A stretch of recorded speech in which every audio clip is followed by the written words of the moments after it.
Promouvoir également une alternative à l'économie souterraine de trafic illicite des migrants et de la traite des êtres humains par la création de nouvelles sources de revenus au profit des communautés affectées par le trafic ou en passe de l'être dans les pays de transit. Réaffirmer la nécessité de promouvoir et de défendre efficacement les libertés et les droits fondamentaux de tous les migrants, en particulier les femmes et les enfants, quel que soit leur statut migratoire, et de traiter la question des migrants internationaux par la voie de la coopération et du dialogue au plan international, régional ou bilatéral, en évitant des approches qui pourraient rendre ces derniers encore plus vulnérables. Impliquer les acteurs sociaux clés, tels que les ONG et autres acteurs de la société civile,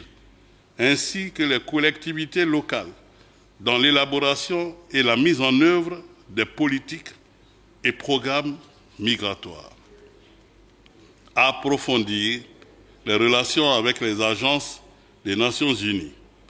les organisations internationales ainsi que la société civile pour mieux réagir aux défis et exploiter les opportunités que présentent les migrations internationales. Appeler les États membres qui ne l'ont pas encore fait à signer et à ratifier les conventions des Nations Unies contre la criminalité transfrontalière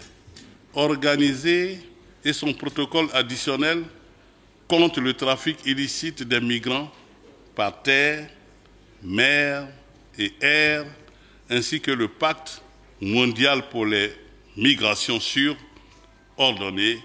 et régulières, ou pacte de Marrakech de décembre 2018. Invite la CEDEAO à initier en accord avec les États membres un processus de renégociation des accords de partenariat entre l'Afrique et l'Union européenne en matière de migration principalement, dans le sens d'alléger les conditions d'accès au visa afin d'encourager la migration régulière et de veiller aux aspects scrupuleux des droits humains des migrants dans toutes leurs dimensions, y compris des migrants en situation irrégulière par les pays d'accueil. Invite les parlements nationaux à veiller à l'inscription de crédits budgétaires conséquents, le cadre de l'examen des lois de finances destinées à la promotion et à la création d'emplois au profit de la jeunesse. Mettre en place des structures, commissions permanentes, réseaux parlementaires